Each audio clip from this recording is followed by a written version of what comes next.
नमस्कार दोस्तों, कैसे हैं आप सब। स्वागत करता हूं आप सभी का इस YouTube चैनल में जिसका नाम है राहुल अग्रवाल यूपीएससी। तो दोस्तों हम कंटिन्यू करते हैं चैप्टर वाइज लक्ष्मीकांत की सीरीज जो हम कंटिन्यू कर रहे हैं, और हिस्टोरिकल बैकग्राउंड का ये आखिरी सेशन होगा। 40 क्वेश्चंस बेसिकली हमने सॉल्व कर लिए हैं, 10 और क्वेश्चन करके हम इसको 50 में एंड करेंगे। 50 क्वेश्चंस हिस्टोरिकल बैकग्राउंड, बहुत सारे एक्ट्स हैं उनसे रिलेटेड हैं। इन्हें रिवाइज जरूर कीजिएगा। किसी भी क्वेश्चन में आपको कोई भी डाउट हो तो मुझसे आप कमेंट्स में पूछ सकते हैं। साथ ही साथ ये टेलीग्राम चैनल की लिंक है, आप इसमें भी जुड़ सकते हैं। इसकी बेसिकली इसके बारे में डिस्क्रिप्शन में मैं लिंक ऐड कर दूंगा, क्लिक करके आप सीधा टेलीग्राम चैनल में पहुंच जाएंगे। कोई भी डाउट्स हो, कुछ भी हो, आप मुझसे कनेक्ट कर सकते हैं। कल के वीडियो में मैंने आखिरी क्वेश्चन पूछा था regarding the constituent assembly. 3 statements थे, ठीक है। Indian independence act of 1947 made the assembly a fully sovereign body. ये बिल्कुल करेक्ट स्टेटमेंट है। 1947 का जो इंडियन इंडिपेंडेंस एक्ट था उसने कॉन्स्टिट्यूएंट असेंबली को पूरी तरीके से एक सोवरेन बॉडी बना दिया था। मतलब ये था कि कॉन्स्टिट्यूएंट असेंबली अब कुछ भी अपने हिसाब से डिसीजन ले सकती थी, ठीक है। उसके ऊपर कोई रोक टोक नहीं थी। रही बात सेकंड स्टेटमेंट की कि मुस्लिम लीग ने पहली मीटिंग पार्टिसिपेट की, उसके बाद बॉयकॉट किया, ये गलत है। क्लियर कट फैक्ट है दोस्तों कि कॉन्स्टिट्यूएंट असेंबली की जो पहली मीटिंग थी 9 दिसंबर 1946 को हेल्ड की गई थी और मुस्लिम लीग ने पार्टिसिपेट नहीं किया था। रही बात थर्ड स्टेटमेंट की, constituent assembly continued as the provisional parliament of India till the formation of new parliament. बिल्कुल करेक्ट स्टेटमेंट है, ठीक है। नई पार्लियामेंट के फॉर्मेशन तक कॉन्स्टिट्यूएंट असेंबली ही एक प्रोविजनल पार्लियामेंट का काम कर रही थी और जो भी रूल्स हैं, जो भी लॉज हैं, वही बना रही थी। करेक्ट आंसर होगा इसका B, that is 1 and 3। Fine, आगे चलते हैं। Question number 41।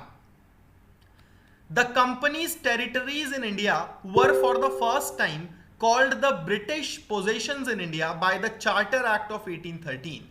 The Pitt's India Act of 1784 distinguished between the commercial and political functions of the company।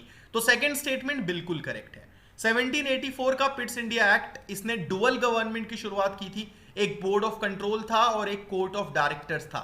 मैंने आपको C is equals to C की ट्रिक भी बताई थी। Court of directors commercial, board of control political, यानी कि आपने political functions किसी और को दे दिया, कमर्शियल फंक्शंस किसी और को दे दिया, तो आपने अलग अलग कर दिया, मतलब आपने डिस्टिंग्विश कर दिया। तो सेकंड स्टेटमेंट बिल्कुल करेक्ट है। पहला स्टेटमेंट यहाँ पे गलत है। क्यों गलत है दोस्तों? पहला स्टेटमेंट यहाँ पे गलत इसलिए है क्योंकि कंपनी की जो टेरिटरीज थी इंडिया में, वो पहली बार ब्रिटिश पोजेशंस कहलाई गई थी पिट्स इंडिया एक्ट 1784 के द्वारा, चार्टर एक्ट ऑफ 1813 द्वारा नहीं। So first statement is false. Correct answer is B, that is only 2। Fine, चलिए question number 42। Government of India act of 1919 provided for the appointment of a statutory commission to inquire and report on its working. हम सभी को पता है कि भाई government of India act 1919, जिसे हम मॉन्टेग्यू चेम्सफोर्ड रिफॉर्म्स कहते हैं, उसने एक स्टैट्यूटरी कमीशन अपॉइंट किया था जिसे हम साइमन कमीशन के नाम से भी जानते हैं, है ना। गो साइमन बैक वाला जो नारा लगा था। तो पहला स्टेटमेंट बिल्कुल करेक्ट है। The instrument of instructions contained in the Government of India Act 1935 have been incorporated in the Constitution of India as emergency provisions। जी नहीं दोस्तों, जी नहीं। 1935 का जो गवर्नमेंट ऑफ इंडिया एक्ट था जिसमें इंस्ट्रूमेंट ऑफ इंस्ट्रक्शंस थे, वो इमरजेंसी प्रोविजंस नहीं है, वो डीपीएसपी हैं हमारे। वो हमारे इंडिया के कॉन्स्टिट्यूशन में जो इंस्ट्रूमेंट ऑफ इंस्ट्रक्शंस थे वो हम डीपीएसपी के नाम से उन्हें आज जानते हैं, directive principle of state policy. Emergency provisions नहीं। Correct answer is A, that is only 1। बहुत ध्यान से चीजों को पढ़ना है, बहुत ध्यान से चीजों को आपको समझना है।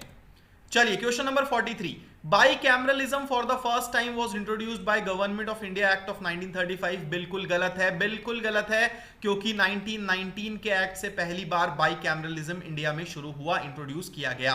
सो पहला स्टेटमेंट फॉल्स है। With the enactment of the constitution the government of India act of 1935 was repealed.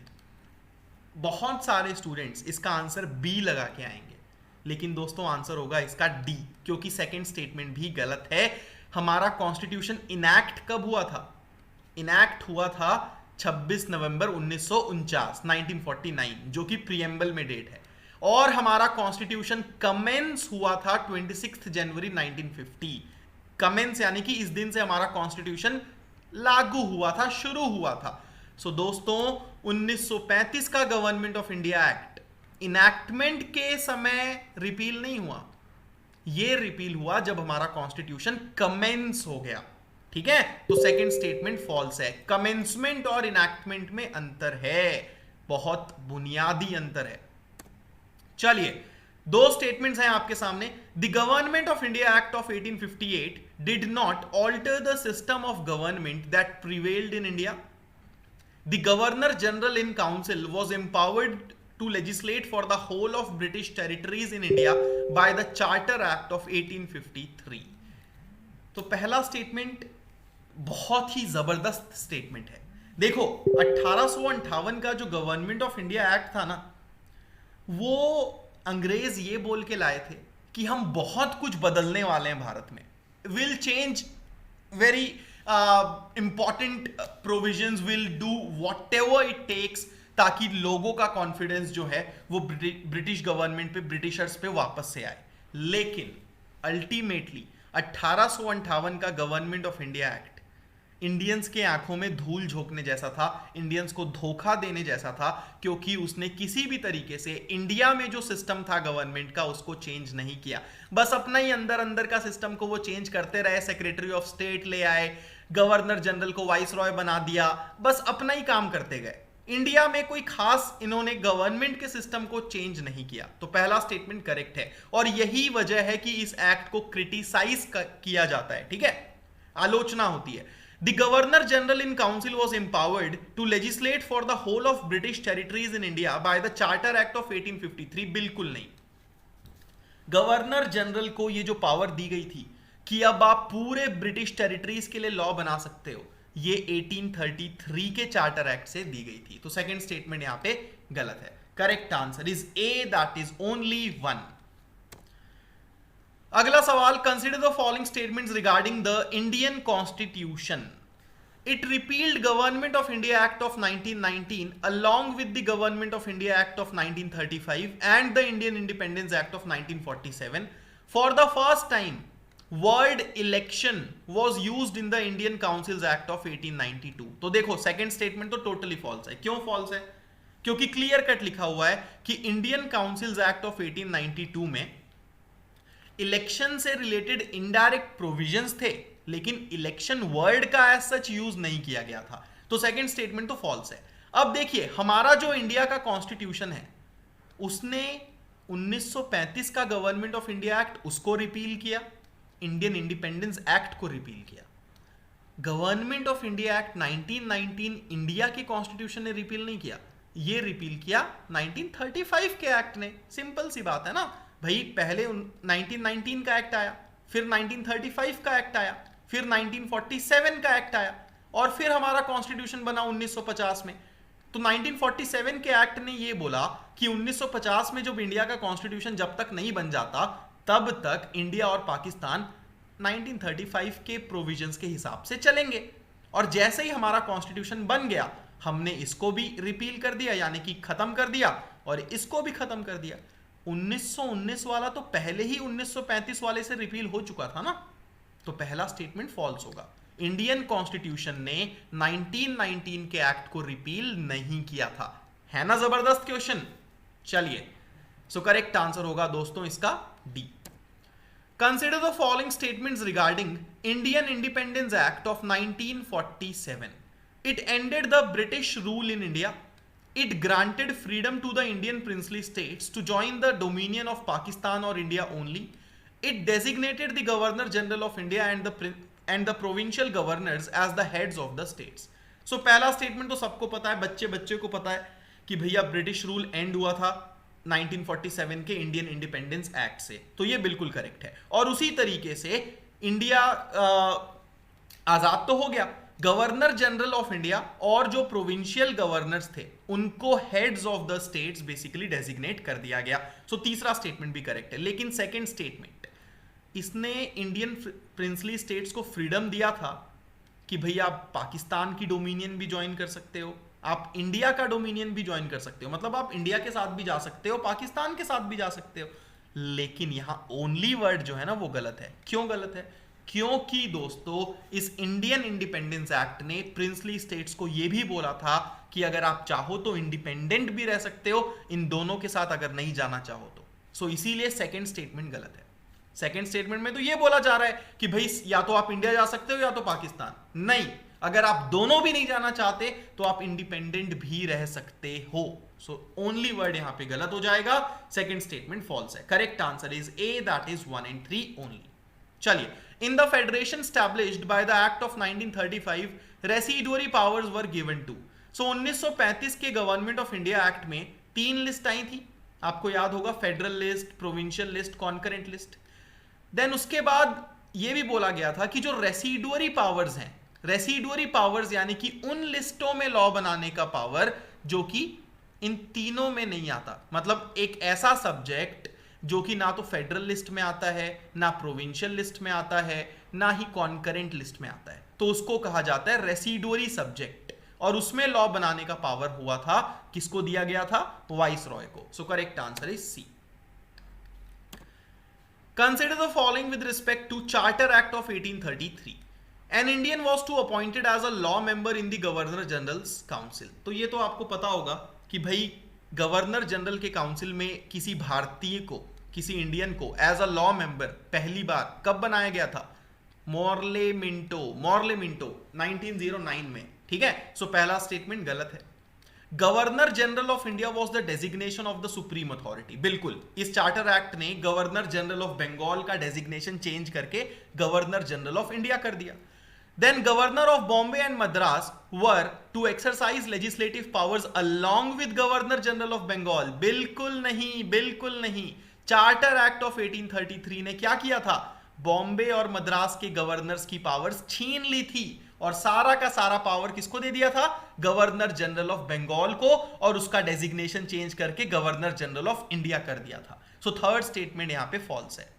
The commercial activities of the East India Company were to be abolished. बिल्कुल सही आंसर होगा 2 and 4, मार्क्स मिलेंगे 0, क्योंकि incorrect पूछा है तो answer होगा 1 and 3। Correct incorrect mistake नहीं करनी, ठीक है। So correct answer is 1 and 3, क्योंकि पहला और तीसरा इनकरेक्ट है। Question number 49, consider the following statements regarding the charter act of 1853। Guys, क्या आप चाहते हैं कि ये 50 क्वेश्चंस जो है इनको एक ही वीडियो में कंपाइल करके मैं दे दूं? If you want please type yes in the comments. It reduced the number of court of directors from 24 to 18, 6 out of them were nominated. बिल्कुल करेक्ट बात है। कोर्ट ऑफ डायरेक्टर्स की संख्या चार्टर एक्ट ऑफ 1853 ने 24 से 18 कर दी, 6 out of them were nominated. This act established parliamentary system of government in India. जी हां, पार्लियामेंट्री सिस्टम ऑफ गवर्नमेंट अगर भारत में स्टैब्लिश किया है किसी ने तो वो चार्टर एक्ट ऑफ 1853 ने किया है। और ऐसा इसीलिए बोला जाता है क्योंकि चार्टर एक्ट ऑफ 1853 ने पहली बार क्या किया था? लेजिस्लेटिव और एग्जीक्यूटिव फंक्शन को अलग अलग कर दिया था। जिस तरीके से पार्लियामेंट्री सिस्टम में लॉ मेकिंग के लिए एक अलग से लेजिस्लेटिव बॉडी होती है ना, वो यहां पे बनाई गई थी, जिसे मिनी पार्लियामेंट के नाम से भी जाना जाता है। This act introduced the open competition system for the selection of civil servants. बिल्कुल करेक्ट है। 1833 के चार्टर एक्ट ने अटेम्प्ट किया था, लेकिन 1853 में वो फाइनली जाके सक्सेसफुल हुआ। It introduced local representation for the first time. ये भी आपको पता है, पहली बार लोकल रिप्रेजेंटेशन जो है वो इंट्रोड्यूस किया गया था, और 4 मेंबर्स जो हैं उन्हें अपॉइंट किया गया था local governments of Madras, Bombay, Bengal और आगरा के द्वारा। सो चौथा स्टेटमेंट भी करेक्ट है। Correct answer is all of the above. दोस्तों देखो, आपको अगर चीजें नहीं समझ में आ रही है ना, ये एमसीक्यू सॉल्व करते समय वीडियो को कर दो पॉज, ठीक है। लक्ष्मीकांत की बुक ओपन करो, चार्टर एक्ट ऑफ 1853 अपने आप से एक बार पढ़ो, समझो, और फिर आके इस क्वेश्चन को सॉल्व करो। जबरदस्त फायदा होगा। 50 क्वेश्चन होने वाले हैं, 50वां क्वेश्चन है ये। पूरा का पूरा चैप्टर कवर कर दिया मैंने, ठीक है।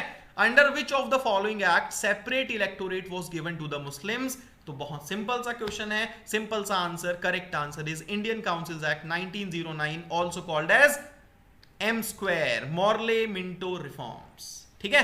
So correct answer is A. So 50 question कैसे लगे आपको जरूर बताइएगा, और अगर आप चाहते हैं कंपाइलेशन 50 एमसीक्यूज का एक साथ वीडियो में मैं दे दूं तो अगला वीडियो मैं अपलोड कर दूंगा कंपाइल करके, बट आपको उसके लिए यस टाइप करना होगा कमेंट्स में। सो दोस्तों लाइक जरूर कीजिए इस वीडियो को अगर आपको पसंद आए ये एमसीक्यूज, साथ ही साथ सब्सक्राइब कीजिए इस यूट्यूब चैनल को जिसका नाम है राहुल अग्रवाल यूपीएससी। धन्यवाद, मिलता हूं आप सभी से बहुत जल्दी अगला सेशन लेके जिसमें हम चैप्टर 2 सॉल्व करेंगे। चैप्टर 2 है मेकिंग ऑफ द कॉन्स्टिट्यूशन।